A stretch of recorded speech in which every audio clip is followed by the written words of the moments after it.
I'm a person that has made horrible mistakes.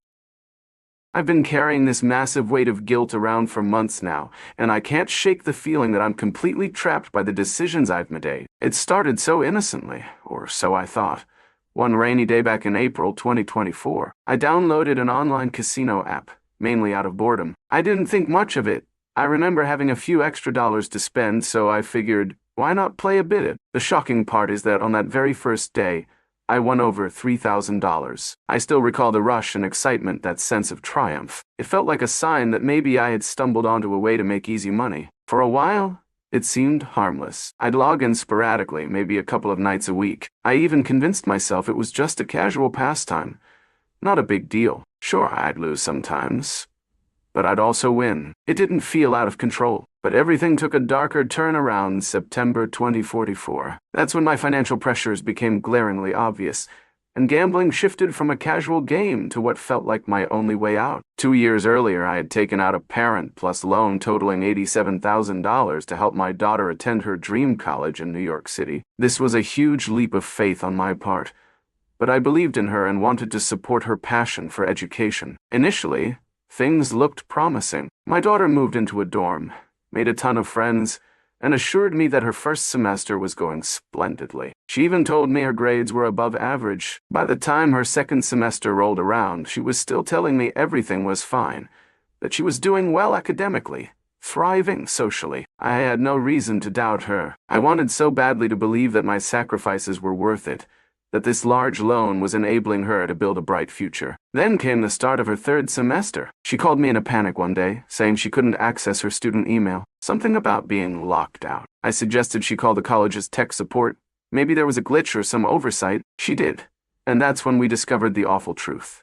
She had been suspended indefinitely for failing to maintain the required GPA. I remember being on the phone together, hearing her counselor say, in so many words, it would be a disservice to continue her college career at this time, because her academic performance had collapsed. As it turned out, that second semester she'd been talking up was basically a lie. She was partying every night instead of studying. She'd tried to fix her failing grades last minute, but it was too late. Hearing that news was like getting kicked in the stomach. I felt betrayed, furious, and helpless, all at once. That $87,000 debt, which I had so optimistically taken on, was now looming over my head with no degree in sight, no graceful path to continue her education. I was stuck holding this enormous financial bag. My first desperate thought was that I had to pay off this debt somehow, pronto. My mind clung to gambling as if it were the only lifeline, the one method that might magically wipe out the burden. I kept chasing that high, that initial feeling of easy money I'd had in April. But as anyone with a gambling addiction can tell you,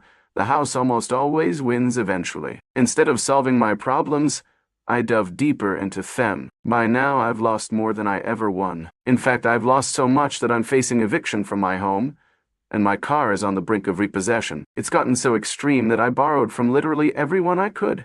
Friends, extended family, co-workers, sometimes strangers I met who were willing to lend me a small sum, all because I believed that if I just hit the right streak, I'd pay them back instantly and handle my mounting bills. Except that big streak never came, or if it did, it wasn't nearly enough. Now I'm stuck with debts to people I care about, people I promised I would repay. They're frustrated with me. Some of them might even suspect I used their money for gambling. Many aren't returning my calls or messages. Meanwhile, I can't repay them because I've poured whatever funds I have left into more gambling, hoping to recoup everything. It's a vicious cycle, and every day it feels like I'm sinking further. I begged my daughter to re-enroll, reasoning that as long as she remained a student, I might have more time or more options to delay loan repayment. She's refusing. She's done with college, at least for now. I told her about my predicament, how crucial it is for me to get some relief from these loan obligations. She basically told me it's not her problem. Then I discovered she went on vacation to Nashville with a friend, at a time when I'm scrambling to keep a roof over my head. The anger and sadness that welled up in me were overwhelming. I can't lie. Part of me resents her for the choices she made, and another part of me resents myself for expecting her to fix a situation that might be, ultimately, my own doing. I know gambling is the addiction that spiraled out of control here, but it's so easy to blame my daughter, or the college, or the financial system, or anything else. Yet the truth is, I made it a decision to keep doubling down, chasing losses, ignoring the writing on the wall. I can't pretend I was forced into it. If I'm honest with myself, I see that I'm responsible for not seeking better help or solutions. That realization weighs heavily on me. Sometimes the guilt is suffocating. I've considered harming myself because I feel I've messed up so thoroughly, destroying my finances, jeopardizing my relationships, and letting down the people who relied on me. I'm trying to remind myself that suicidal thoughts often come when one is overwhelmed by shame and hopelessness. But there might still be ways forward. That's the internal battle. Do I keep telling myself I'm a hopeless cause? Or do I try to pull out of this tailspin? In the midst of all this chaos, I've lost my faith. I used to pray, used to believe in something bigger that could guide me. Now I pray and feel no comfort, no sense of being heard. The unanswered prayers exacerbate my despair. Part of me wonders if my faith wavered because I was primarily looking for a miraculous bailout. And when it didn't come, I felt abandoned. It's a painful place to be, feeling let down by the spiritual beliefs you once held. Friends and family, the ones I haven't completely alienated, keep telling me to talk it out or seek help. But pride and shame hold me back. Also, money is so tight I can't imagine paying for therapy. Then again, if I'm gambling away everything, maybe I should be funneling that money into professional help instead. Rationally, that makes sense, but addiction isn't always rational. If it were, I'd have stopped months ago. I think about the environment I've created for myself.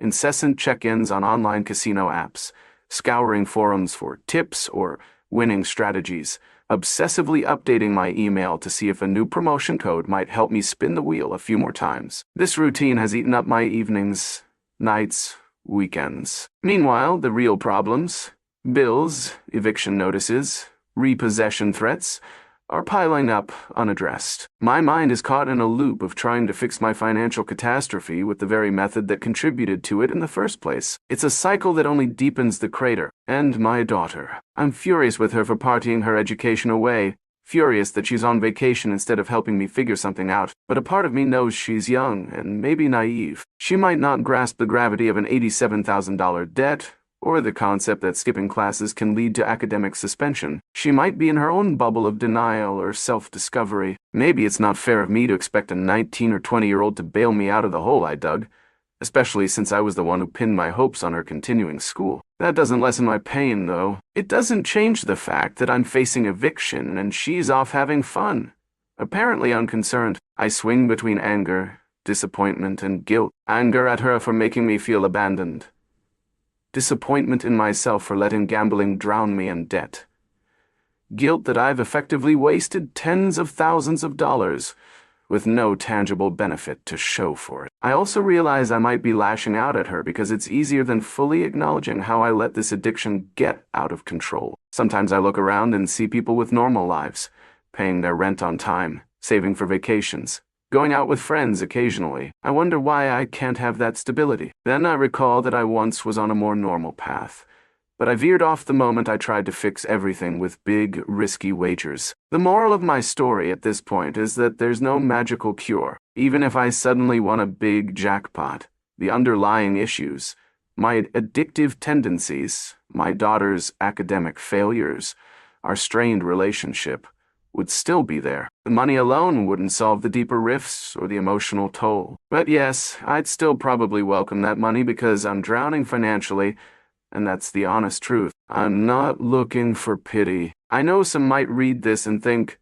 well, that's what happens when you gamble, and they're not wrong. I suppose I'm looking for a bit of understanding, a prayer, a positive thought from anyone who's been at rock bottom. I want to believe there's a road back, though right now it's nearly impossible to see. Every day I weigh the possibility of just giving up altogether. Yet I do keep breathing, keep pushing forward, if only by habit, because something in me hopes maybe tomorrow I'll find a glimmer of hope. I do want to change. That's the biggest realization I've had. I want to stop this endless cycle of placing bets, losing, borrowing more, placing bets, losing again. But wanting to stop and actually stopping are two very different things. If you've ever battled addiction, you'll know the chasm between the desire to quit and the actual steps to do so can be massive. I might need external help, a support group, therapy, or even confiding in a trusted friend.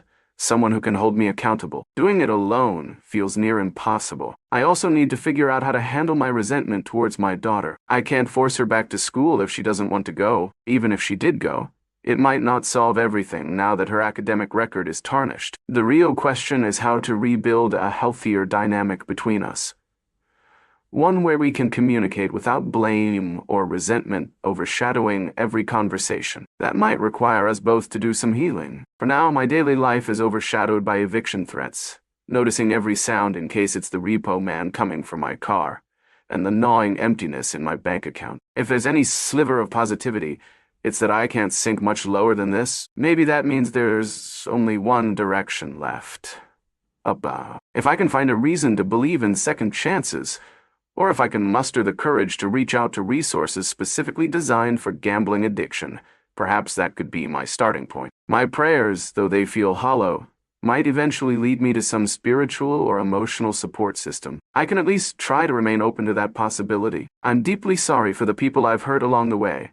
Friends and family who lent me money, who believed my stories of needing just a bit more to get me through the week, or who thought I'd be able to pay them back from a sure bet. They deserve an apology and an attempt at restitution. My daughter deserves a father who isn't so consumed by financial panic and anger that he forgets she's also a person trying to navigate her own mistakes. Ultimately, I wrote this confession because I'm tired of carrying it all in my head. I'm not seeking admiration or excuses. I guess I just want to be heard, to feel a tiny bit of compassion in a sea of judgment that I know I deserve.